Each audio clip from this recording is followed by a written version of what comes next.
Welcome to our first session of the Power Hour series.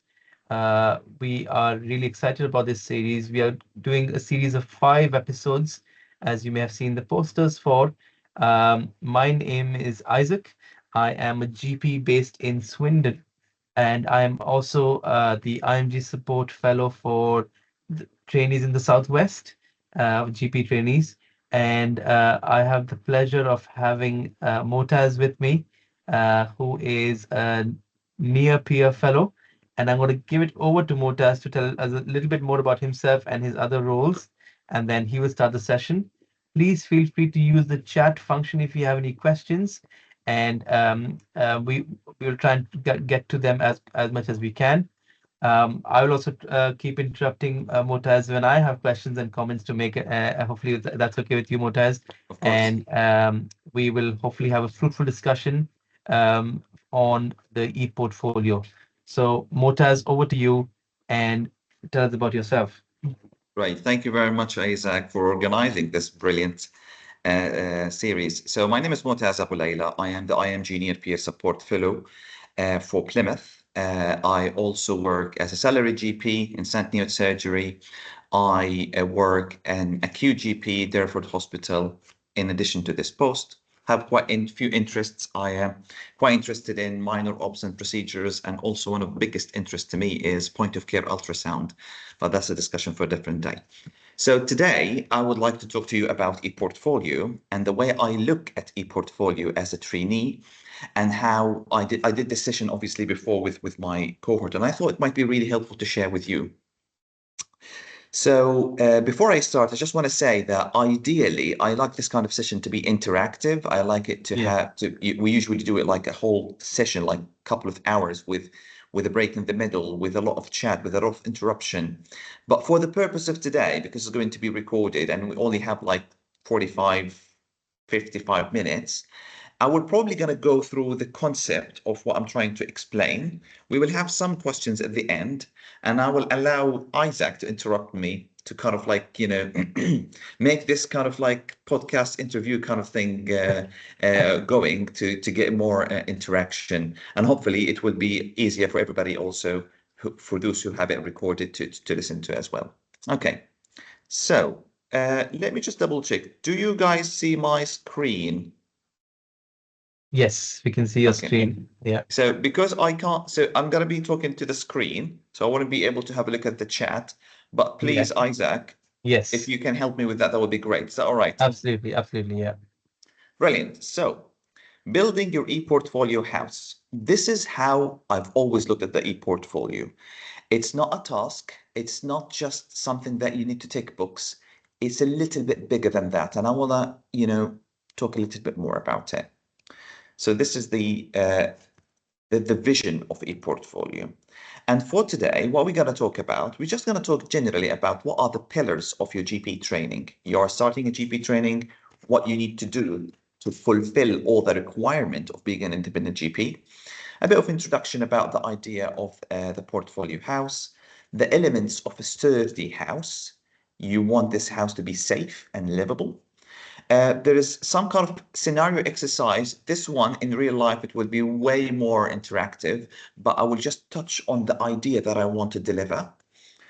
How to build each level of your house, and we're going to talk a bit about that. Some final thoughts, troubleshooting, recaps, and final reflection. And obviously, if you have any further questions, you can put it on the chat. We'll try and answer as much as we can. So you started your GP training. Congratulations. You need to know that your GP training depends on 3 main issues. You have the AKT exam, which is a knowledge assessment. You have an SCA exam, which is skills and consultation. You can do the AKT starting from ST2. You can do the SCA starting from ST3. You're an ST1, so you don't have to worry about those 2 things at the moment. You need to worry about them later. And there is the ePortfolio. And the ePortfolio starts from the very first day of your GP training. The ePortfolio is more about your story, your journey, your way of learning, and this is what we want to see. It's a very essential part. And I want to ask a question here. Imagine if your ePortfolio was a house, what would it look like? Can you please, in the chat, if you can, write down, if you imagine my portfolio is a house, what would it look like? A mansion, a three-story house, a bungalow? What would you say? I was thinking, it's a really good question. I was thinking, um, if somebody was to look at, when I was a trainee, if somebody was to look at my portfolio as a house, I think it would be first a very bad shack on the left, and then on the right, then a house that looks okay.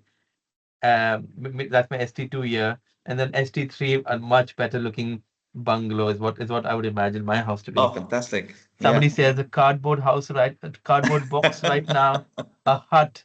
Yeah, yeah. Okay, great. I like the imagination. This is what I would like from you guys. We want to use our imagination today. And we want to think about this as a house. So just look around you. You will find so many houses. Look at those beautiful houses. What is it? There is something in common between all of them, that they are all livable, safe, but they don't look the same. And that's the whole point of the portfolio. It doesn't have to look the same as the house next to it. However, there are certain things that has to be fulfilled for this house to be livable and safe. And that's the point. Always keep this in your mind when you think about the portfolio house. And when you think about it for the whole 3 years, what I imagine when it comes to a portfolio house is you having a three-story house with a garden, and each level, like ST1, ST2, ST3, could be those three levels one on top of each other, and they have to be safe and sturdy to be able to move to the next floor. This is how I look into it. Each year of your training adds a level to this ePortfolio house. It might look different from the different level, but they have all to be safe and livable. And by the end of ST3, you will look back and find a really beautiful, fully furnished with a garden and everything. Okay, so why keeping this concept in your mind? It's a beautiful concept with, we can put it in the other way that we like it. We need to understand the essentials, right? There is no house without a blueprint. Very important. The blueprint here is your curriculum. Your curriculum, you look at the curriculum, you find the parts that the RCGP tells you to fulfill for your portfolio. And if you are an engineer, you know that this is one of the, if not the most important step. You have your curriculum crystal clear in front of you before you start the building process.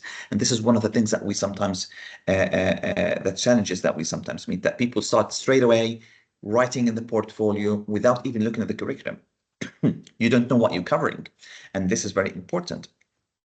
The curriculum tells you what must be included for your ARCP. The ARCP is basically what you have after the end of each year. And you will have so many local resources about what you need to put in, how you need to put it, etc. However, the main resource here is the Royal College of GP curriculum and portfolio requirement. You always need to have those two things in front of you when you're thinking about putting an entry. Look into it, make yourself really, really, really familiar with what it is and what it's trying to achieve. This alone is a whole couple of hours session if we want to go into details, but please have a look into those things. And once you have all those blueprints and requirements ready in one side, you need to think about that when you are building this house, when you're starting with floor 1 for ST1, there are essentials things, and there is someone who's going to look at your house and make sure it ticks all the essential boxes and it give it a pass. That's the ARCP for you. So the ARCP, think about it as like the council, and they just have to come, at the end of the year to look at the house and say, all right, this is a livable house. It has kitchen, it has toilet, it has rooms, and everything is sturdy and safe. or not. If not, then it means that we are missing few of the essentials, and that's why the blueprint, or basically the curriculum, is incredibly essential in the very beginning. Okay. And when you have those two things in your mind, so now you think, okay, I have the curriculum and I have the work-based assessment requirement from the Royal College of GP. We're going to go into a bit of details on that. And I am aware of the ARCP, and they're going to be basically looking into each of those little bits. Now, I need to start the process and the thought process of building. Who are the workers here? And the only worker is you. And I want to make this also quite, I want to highlight this point, because you might be thinking of, you got to be guided a little bit in the portfolio, which is true. However, as an adult learner, the major burden into how to architect, design, and build is actually you. And I want you to have three hats here. Okay. So there is the hat of the architect, there is the hat of the designer, and the last one is the hat of builder. So before you start writing the portfolio, take a deep breath, put your hat of architect on your head and think, I want to plan the year ahead. I want to look into the curriculum. I want to look into the essentials, the non-negotiable bits. I want to find them in the Royal College of GP guidance, and I'm going to decide where they need to be. And I'm basically doing this architecture hat. Then you come to the designing, and this design is very important because you basically shape your entries. So you know what you need to do as an architect. Now you need to put the entries. You have a clinical case review or a CBD. How do I want to design this clinical case review to reflect the requirement of the Royal College of GP? How am I going to do the CBD to do the same thing? And once you architect and design, you basically build. And this basically, you do the reflection. You write, you reflect, you refine, and you redo. Nobody is expecting you to be writing really top-notch reflections from day one. We actually want to see in the portfolio that you are writing and doing something, you are learning from it, and the next entry, things are getting better and better. I think Okay. it's really interesting, the way you're describing this is really insightful. The thing I did, I probably made error in the starting years of starting weeks to months of my ST1, was I was just a builder, and that's the Exactly. only hat I wore, and and I didn't plan it out, I didn't space things out well, and I just kept building whenever I could, essentially. So really insightful. Thanks. Yeah, this is it, and this is why I wanted to highlight this bit. You know, as a worker, you're not just a builder. Mm. And the other thing that we can touch on a little bit further is that it's you who need to architect, it's you who need to design, and obviously it's you who needs to build. Yeah. Thank you, Isaac. So moving forward, so now we thought a little bit, okay, you are building a beautiful house for your portfolio. You thought about the blueprint. You are aware of the RCP. You are aware of the three hats that you need to put on. Okay. And that brings us, when you start building, is that really important is the house essentials. Okay. And I want to stop here because this is one of the things that, unfortunately, when it comes to ARCPs, we have a little bit of struggle with it. And just think about the ARCP. Someone is really on your side, just like the council. When they come to sort out something in the house and they think it's not safe, it's because of your own safety. So they don't want to really make your life harder. However, if the ARCP is looking and they found one of the essentials missing, it really doesn't matter how great the quality of the portfolio is, because that's not going to pass the RCP. Those are, if you think of a house, you know, things like, you know, the heating, the toilet, the kitchen, the flooring, the sealed windows and stuff. Those are essentials. So you really have to plan them as an architect. When you put the hat of an architect, plan when you need to do them so that by the end of the RCP, they are all absolutely completely ticked. This is something like as simple as ES meeting. The placement planning meeting is actually essential. BLS, which is something you could have done in a one-day training or something, it's just absolutely essential.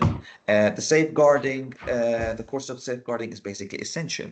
And trust me, we see this situation where people are at the end of their ST3, and when they look back in the portfolio and they missed an interim ESR, for example, even if they have had a successful final ESR, sometimes they even have to go back and do an interest perspective. You don't want to do that. You want to be, as an architect and a designer, you want to have those things planned well before you start building.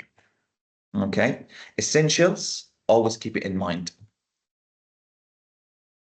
All right. And after the essentials, those little bits that you plan to do, there are obviously the rooms, the windows, not the rooms, sorry, not the windows, the rooms, and how many rooms you need to be, what kind of quality of material you are putting in. That is also very important, and I want to highlight something that we see sometimes in portfolios, is that when you look at the requirement, which we go in a bit, you will find that there is always minimum requirement. There is no maximum requirement. There is minimum requirement. Minimum requirement, for example, as I put in on the slide. Imagine, this is not true, obviously, it's just an example.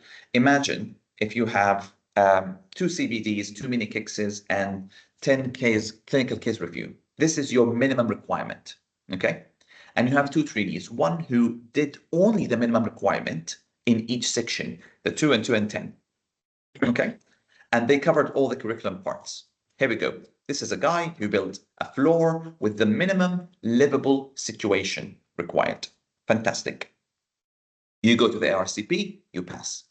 Another example is, which also sometimes unfortunately we see, is somebody who's really enthusiastic, who's really keen, but they forgot to put the architect hat on. They just put the designer hat and the builder hat.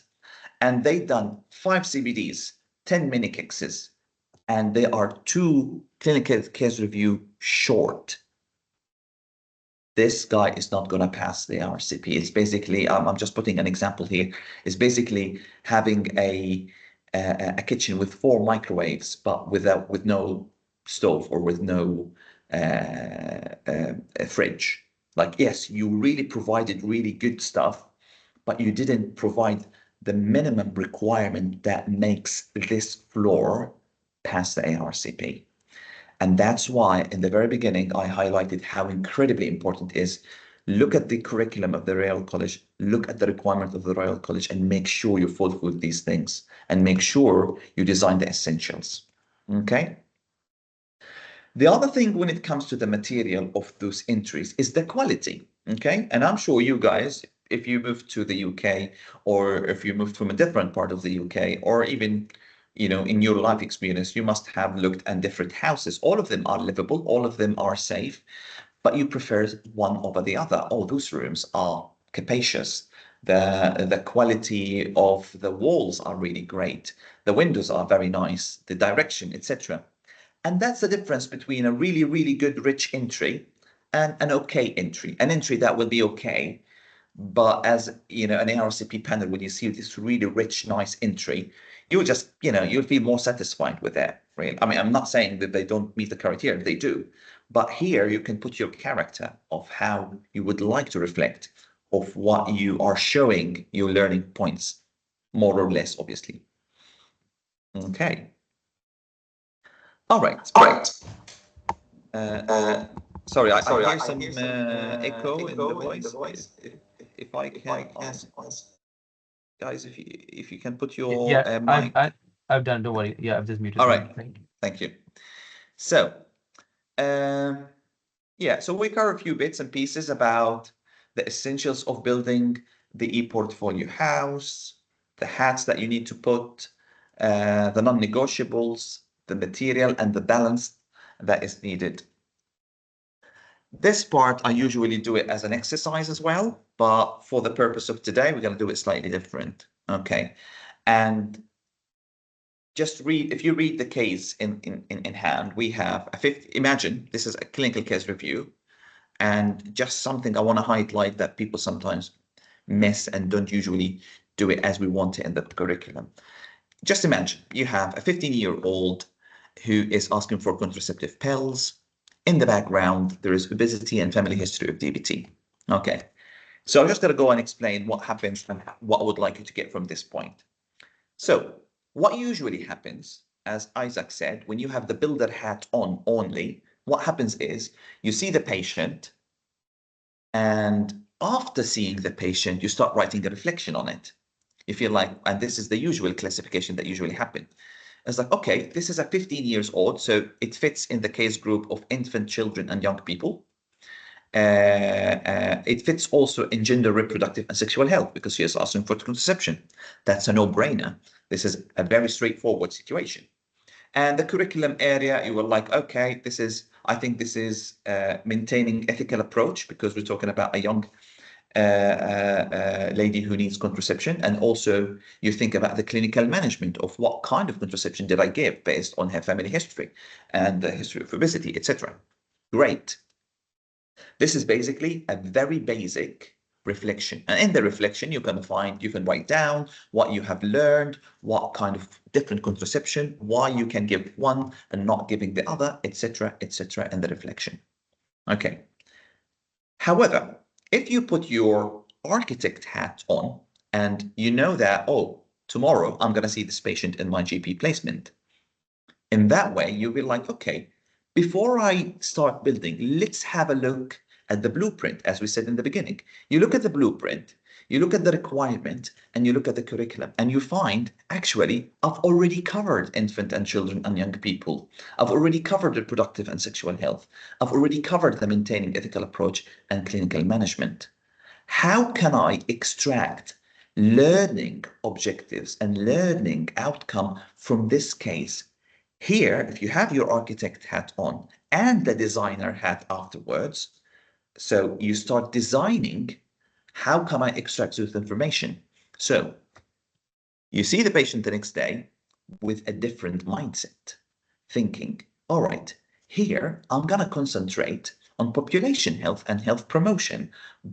After I solve the problem of the contraception, I'm going to talk with the patient about obesity. I'm going to talk to the patient about her family history of DVT and see if there is any issue. I'm going to dig a little bit deeper into, for example, people with vulnerability. She's a 15 years old.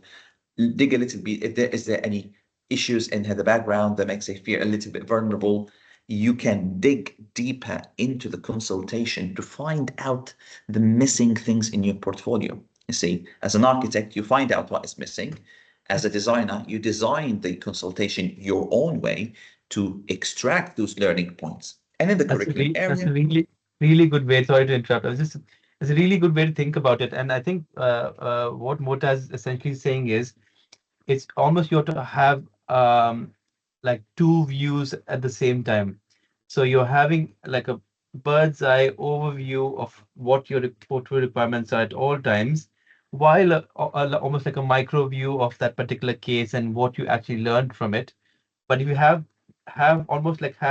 like a dual screen, if you could use like a computer language, exactly, where you know exactly. what you need to kind of fill up, what capabilities you need to meet, what are those areas of clinical areas that you need to tick off, then you can almost play around with what you can take out of that case. That's a really good way exercise and a thought experiment that you just explained, Mutaz. Exactly. So what we normally do at Isaac is I have like a group of the trainees and we give them a case and they like almost always you do the usual classification, what I call it, and then we ask them, okay, rediscuss, but try and include those points in as a reflection.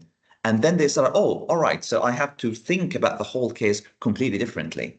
And this is the way of being an adult learner, because it's really up to you how you design your way of learning, as long as you meet the essential criteria and the curriculum. And that's why, your blueprint is always on the table when you build something, your blueprint is always there. Great. So this was a bit heavy, I understand. So far, before we go into having a deeper look into making all those theory a little bit practical. Is there any thoughts or any questions that we can take, like maybe one or two? Or should we carry on? I think also it kind of, like you said, like adult learning, it kind of stretches your mind from to stop you from thinking in a one track approach, and to try and see, right, how can I look at this thing from an entirely different perspective. So yeah, but yeah, no comments or questions at the moment. And just a quick welcome to those who have joined us a bit later. Thanks for joining. Really interesting talk by Motaz, one of our near peer fellows based in Plymouth. Please use the chat function to ask questions or make comments. Thanks. Go ahead, Motaz. I thought I'd Okay. also just Sorry? comment that hi, sorry there. I thought I'd also just comment that I think also when you look at the curriculum areas, it makes you think about, so for example, safeguarding, and when it has the written or the written blurb about what is included in safeguarding or communication, it makes you think about that when you later see a case, to think about, Yes. oh yes, oh, can I reach those goals, or oh, actually when I did that, I did achieve that in the curriculum area, in that sense. Exactly. And again, you wouldn't be able to do this if you didn't put your architect hat on first. If you thought as a builder straight away, you're gonna miss this bit. And this is what I'm trying to say with building a house. Always take a step backward. Think as an architect, as a designer, before you start writing down. Thank you very much. All right. So to put this into perspective, so we designed this nice looking house. I like how Isaac said that in ST1 he will have a house that is different from ST2, that is different from ST3. This is really great metaphor, and actually it makes a lot of sense. The way I look into it, just imagine you have a 3 stories house, like each unit of the 3 stories is an independent unit, basically, with a nice garden that is all yours. And what I did here is I looked into the curriculum, not the curriculum, sorry. I looked into the requirement, the minimum requirement for each year. And I want to try and put it in a way that makes sense in the process of building. So now that we have the concepts, you have the blueprints, you have the essential, the non-negotiables, you have 3 hats: architect hat, designer hat, and worker hat. Okay, let's start ST1 and see what are the requirements for ST1. We're going to touch a little bit on ST2 and ST3, but if you ask me, I think when you reach ST3, you need a little bit of a separate talk about a portfolio, because it's slightly different. Anyway, let's concentrate on ST1. So the building process, as we said in the very beginning, you have those hats. You kind of like put this building process into 4 parts. Okay. The planning. The most essential one of them. Planning here is you have the blueprint, the Royal College of GP curriculum, and the minimum requirement of each area. You plan very well the non-negotiables. Okay, I'm going to do the ES meeting here, the interim here. Oh, here is the BLS course. I'm going to do it here. There is a safeguarding. Actually, I can do it here. Planning is absolutely essential. Also, planning, when you plan, you even plan your annual leave, your study leave, your all bits and pieces through this area, so you make sure that you have enough time to fill those bits and pieces. All right. In the planning as well, what we don't want to see is, we don't want to see all the entries at the end of the year or at the end of the interim. Like, planning the time that you put an entry in is also important. And usually people say if you put 2 entries a week, you will probably be all right. And when you plan the essentials, part of those entries, then you know for a fact when you're going to finish all the essentials before the ARCP. So I couldn't stress enough on how essential and important planning is. And once you get through this planning as an architect, you look into, okay, the floor essentials. We talked about the essentials before, and you just make sure they are fit part of the plan. Okay, then the entries here are like the mini kixes, the CBDs, the reflection, etc. And in the very final bit, you basically have a bit of decoration and furnishing. You're ending the bits and pieces like the final bits and pieces of the blueprint, see if there is any curriculum gaps that you can fill, and here you go, you finish before your RCP. The RCP committee will come and have a look and find a beautiful floor with all the essentials and give you the pass, and you move on to the next floor. ST1 is incredibly important because this is how this is how the flow of energy and momentum will go through the ST2 and ST3 as well. So it's really important. So let's talk about ST1, your ground floor or first floor, or whatever you call it. You have your blueprint, as we said, and you start the building process. Here, what I did is I look at the requirement in the RCGP, and I put it down here for you in a way that, in a way reflects the process that we're talking about. So for example, the planning, we talk about things like the placement planning meeting. And you need one of those per post. So in ST1, if you do 2 posts, you need 2 of them. If you do 3 posts, then you need 3 of them. Then there is the interim ESR and the ESR. So the interim ESR is basically halfway through. The final ESR is the ESR, the final meeting before the RCP. Form R is one of the requirements. We used to do, it's basically a form of what happened in the last year. Kind of like really a tick box exercise, and you declare if you had done any locums in that year or something like that. You declare if there is any investigation ongoing for any issues, and it's more GMC related stuff really, but you have to do one each year. Okay, the Form R, you will find it online. I think we used to do it in my age as a written form, but now it's an online thing, and you just submit it in FourteenFish. In the planning as well, the safeguarding, you have to have a safeguarding course for adults and for children. You have to have the certificate that is viable for 3 years. However, you also need a reflection for a safeguarding related issue for adults and for children once a year, as like what we call it a follow-up or a refresher. And obviously there is the basic life support that includes CPR and AAD, and it has to cover adult and children. As you can see, those things are essentials, non-negotiable. If you plan them well enough in advance, you will find where to get these things. The other thing I want to mention about those things, as an adult learner, it's your responsibility to try and find where this is work. We're definitely going to help you. But what we are not going to do is book it for you. So you need to, for example, when it comes to placement planning meeting, you need to change your CS. If they are on annual leave or something, you just send them another email, polite reminder.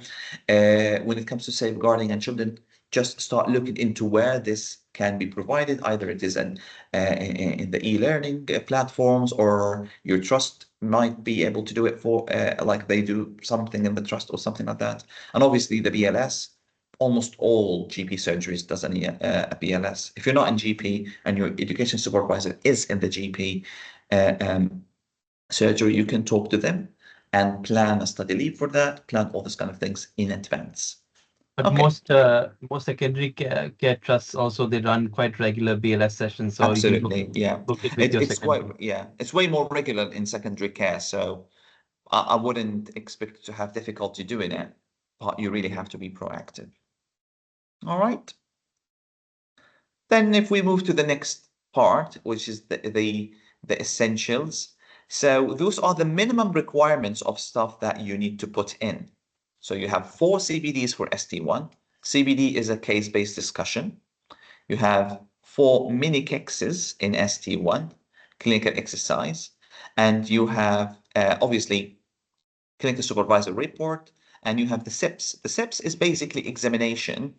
It has to be observed examination by someone who is ST4 or higher, and it includes a range of examination. 5 of them are intimate examination, 7 of them are system examination.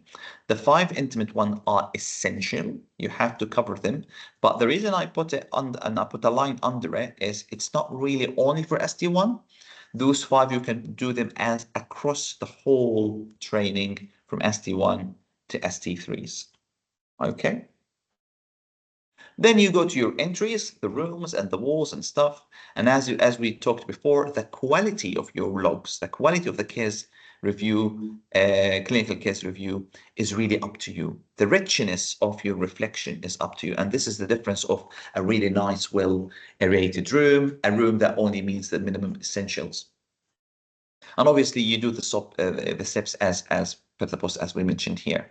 You know, you probably need at least the way I look at the steps is think of what you're doing at the moment. For example, if you are in an obs and gynae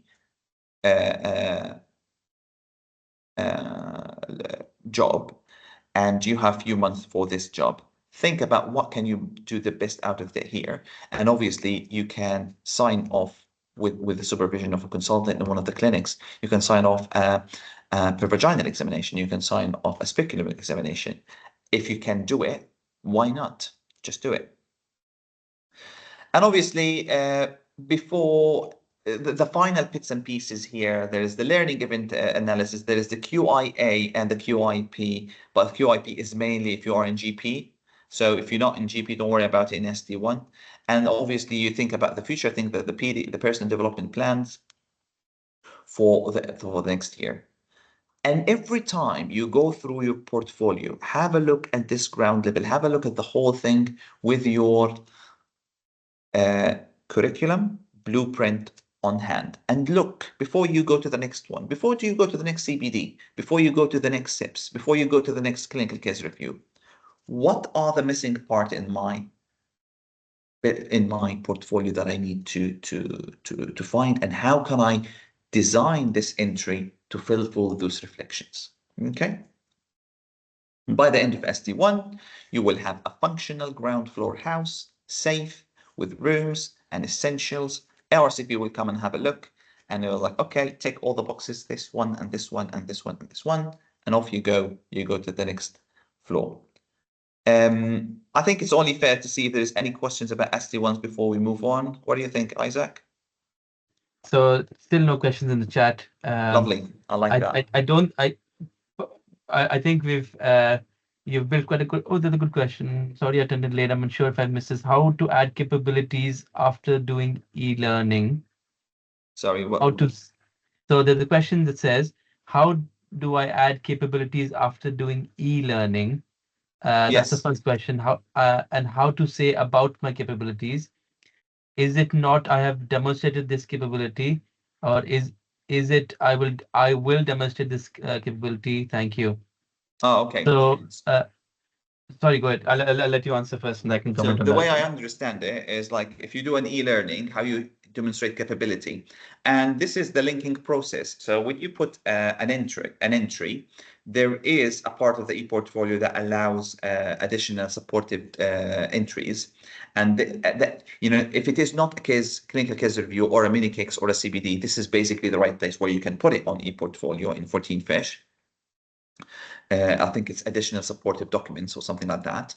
And you put the e-learning there and you write your reflection on it. And as part, there is always the areas, which is the case group and the curriculum area. And you basically, based on what you think the reflection is talking about, you can choose the right case group and you can choose the curriculum area. And you can, this way you can link those case group and those curriculum areas to the part that you did, and you look at your curriculum and feel like, okay, I did this and I did that. Is that the right answer, or Yeah, you? I think so. But I think so. When you're talking about e-learning, Vinoli, I'm just are you talking about just e-learning modules on various websites? If you do such modules, you can absolutely reflect on them. So you just put in a supportive documentation at an entry, and once you put in the entry, you will have an option to add capabilities. Now you yourself can add 3 capabilities, and then your educational supervisor can decide whether those capabilities are appropriate or not. Now Exactly. you can say that, and so let's say you choose a fitness to practice capability, there'll be a small tab on your FourteenFish portfolio that says view descriptors. So I would just click on that tab and just view those different phrases, whether it be from very competent on the right to not competent. and you can use different phrases from different aspects of that. You can use them verbatim as well and say, I think I meet the fitness to practice capability because, and then use that phrase and do a little bit more reflection on that as to why that is. And so you can add 3 capabilities, Vinoli, but then your ES will decide whether those capabilities are appropriate or not. So they will only be accepted as official capabilities if your ES agrees with you.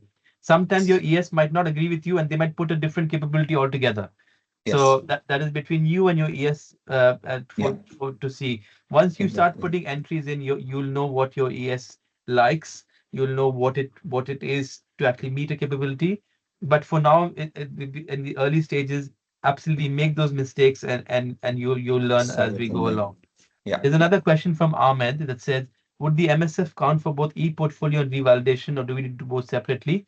Now that you're a trainee, Ahmed, if you're in Cornwall, by the looks of it, you don't have to arrange separate revalidations.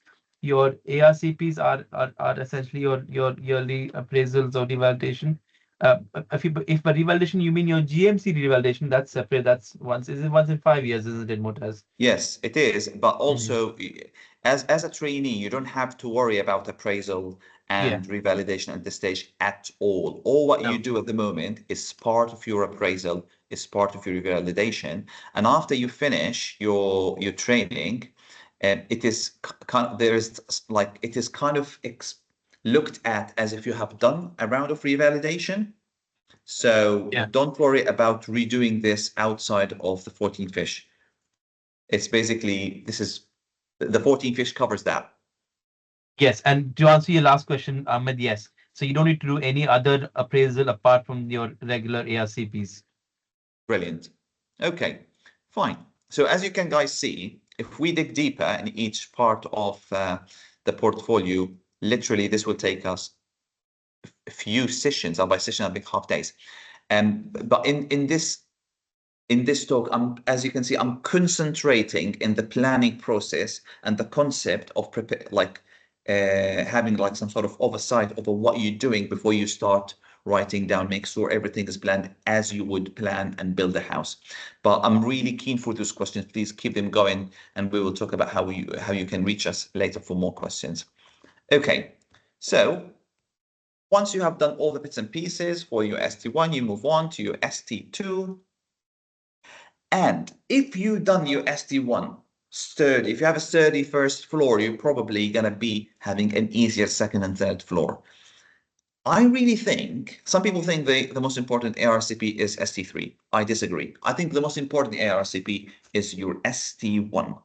This is where you can put your character, your style. This is where you can improve your reflection and your writing. And this is where you can actually show us really clearly the difference between your first entry and your last entry. And we want to see this significant improvement. And as Isaac said, after you put your architect hat on, and you plan your entry and you design it with your designer hat, then you're going to be building it. And we're not expecting you to be perfect from the first time. Do it once and twice and have multiple entries. And in the end, basically, just make sure you meet the minimum requirement. If you have a really sturdy and nice first floor, your second level is going to be much easier. You are going to do exactly the same process as before. And as you can see here, I am really just repeating myself.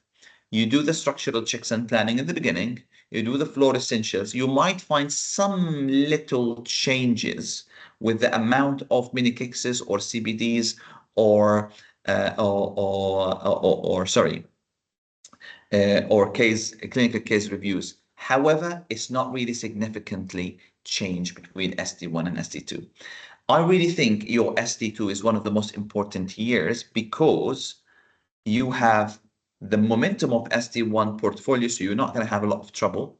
You need to prepare for your AKT, and the moment you pass your ST2 and the AKT, you have the really sturdy knowledge of the AKT to start your ST3 and smash your exams and carry on with the portfolio, because ST3 is one of the most challenging years when it comes to portfolio.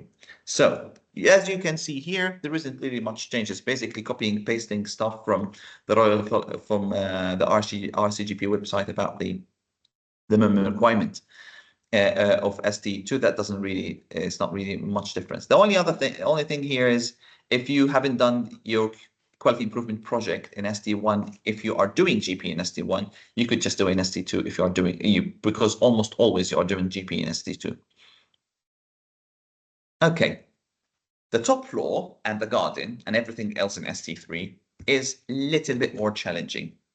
We just had one session today. It was like almost 3 hours just about this with my cohort today. So that tells you how, we're opening a lot of new things here, new little requirements that needs to be covered. Again, when you start your ST3, we would really hope that you have successfully passed ST1 and ST2 ARCPs with the AKT, because ST3 planning is crucially important. And I'm not expecting you to, remember all this information for your ST3, but please come back to the presentation, or I'm sure that we might even arrange another talk about it. And the reason here is because you have the same requirement, however, something here changes a little bit. So the SIPs, this is your final chance to do all the SIPs, the essential and the extra ones, the examination ones that you have to have someone looking at you doing it. So please make sure, if you are planning your ST3, you're starting your ST3, look at your blueprint, look at your curriculum, look at the requirement, and look at the gaps that are there in the stuff that you need to fulfill in the 3 years. You have the SIPs. Here's very, very important. You have also the regular CSR, the mini kixes, the cats, etc. That's no problem at all. This is basically what you have done before.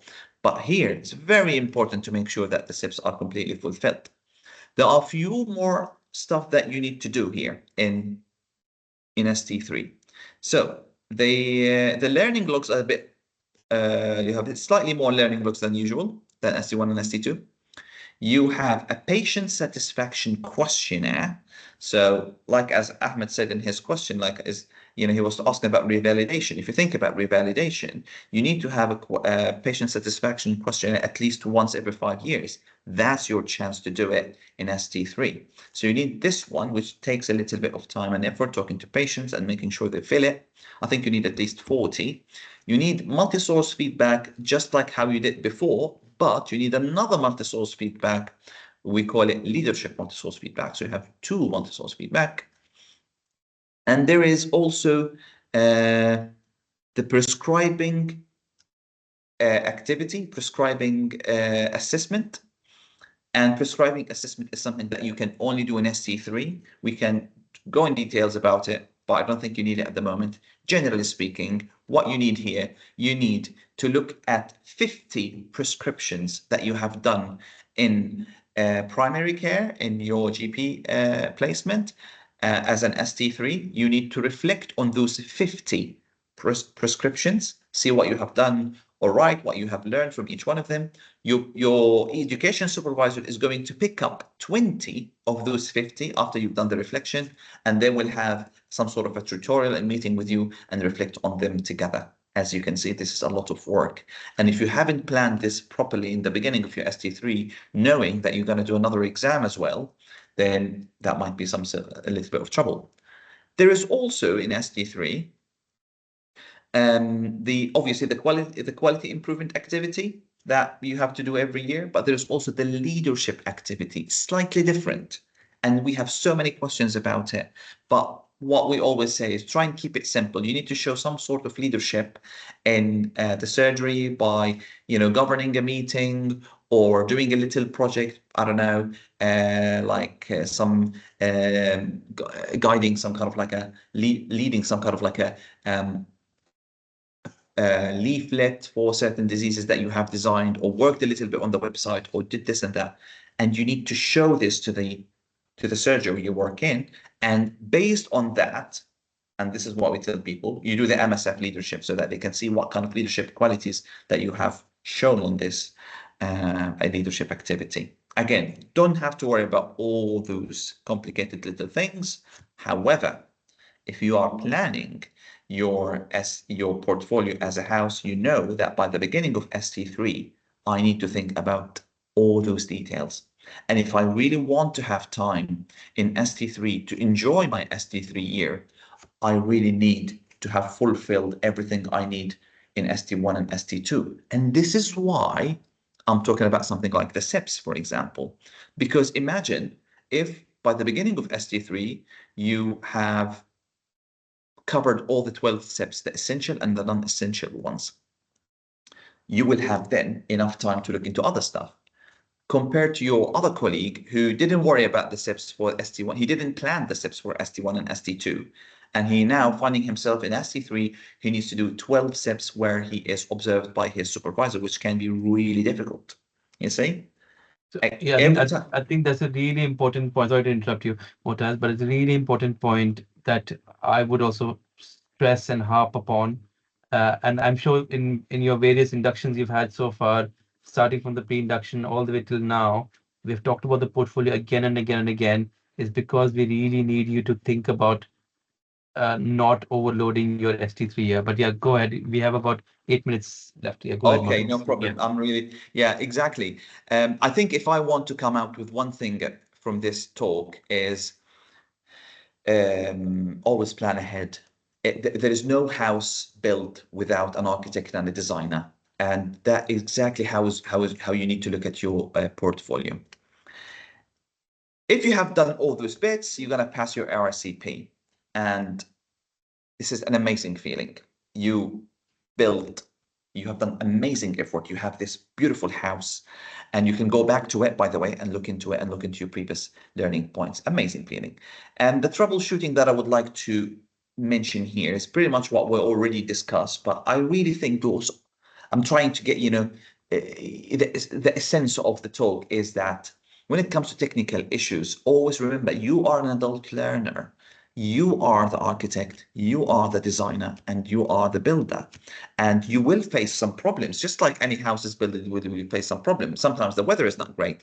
Sometimes we lack certain materials. Sometimes whatever happens. Problem solving is a major skill that would like you to learn. We can't see the problem solving skill from AKT or from SCA, but we can see this with your reflections on your portfolio. This is what we want to see, because after CCT, probably going to face some issues, and we need to see that you have some really good problem solving skills. The booking requirements is one of the things that we get asked all the time. Again, as an architect and a designer, it's your responsibility to try and find out, where do I find the basic life support? Where do I find the safeguarding? Talk to each other, explore the options, talk to your hospital, talk to your other surgeries. In a way, in the nicest possible way, it's your responsibility to find those things. We're definitely going to try and help you if you ask us, but what we're not going to be able is to book your study leave and book it for you. This is what we want to see, the skill built in your portfolio. One of the most usual things that we get is, I'm trying to do the CBD with my supervisor. He's not responding. He's busy all the time.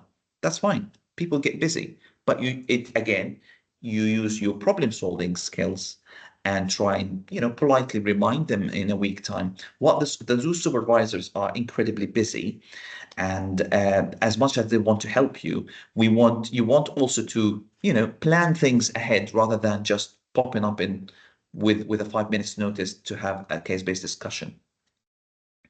And assessments, obviously, as we said before, plan ahead, and be proactive. Always be proactive. We would like to see you flourishing, building your house. We would like to see your character in building your house, and we're more than happy to help if you ask the right question. Okay? And the last thing I want to say, you are the designer, not your supervisor. And trust me, this is a beautiful thing, because it gives you certain freedom and it allows us to see your character in the reflections. Okay, just to recap, I think this is my final slide. Blueprint, always keep the blueprint out. You are the worker, you are all of them. You are the architect, the designer, and the builder. You have the material, and you need to have the balance and reflective material that is inside the house. between the CBDs and the mini KICs and the clinical case reviews, etc. And the RCP will come every year as the council inspection to see how well you're going through. Okay. Always ask yourself, if your ePortfolio house was inspected tomorrow, we're not expecting it to be perfect, but the question that you need to ask yourself is what it is missing, what does it need to pass? And the only way to answer this question is to look back at the blueprint, at the RCGP requirement and the curriculum. All right, I hope this was helpful. I know it's a bit session. I was just thinking, I wish you were around when I was starting my ST1 Motaz. That was an excellent session, and I really thank you. It really is an hope you guys unorthodox way of looking at the portfolio, because what I really didn't want to do is just put the RCGP requirement here and tell you, oh, you need to do this, you need to do that. Yes. There is a source, and I think Isaac already shared the requirement, and you can just read that. But I think what I would like to achieve here is the mindset of planning and designing. Yeah.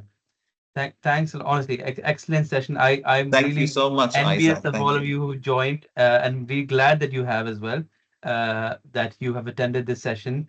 I hope we are setting, to use the whole building analogy, but I hope we are setting a good foundation for you as we start off this your GP training career as GPs. So absolutely, we have a few more minutes before we ask questions. And then I can stop recording and you can ask questions off after the recording as well. I just leave it on for another 30 seconds before I stop the recording. Yeah, I'm looking at the chat, so please drop questions. I'm not sure if I'm looking at the right place. Thanks a lot more. I'll just stop this recording now, but you'll still have time to ask questions. But Motaz, brilliant. Thank you so much for this no problem. Thank you. First I will stop the sharing as well. Absolutely. Thank you so much.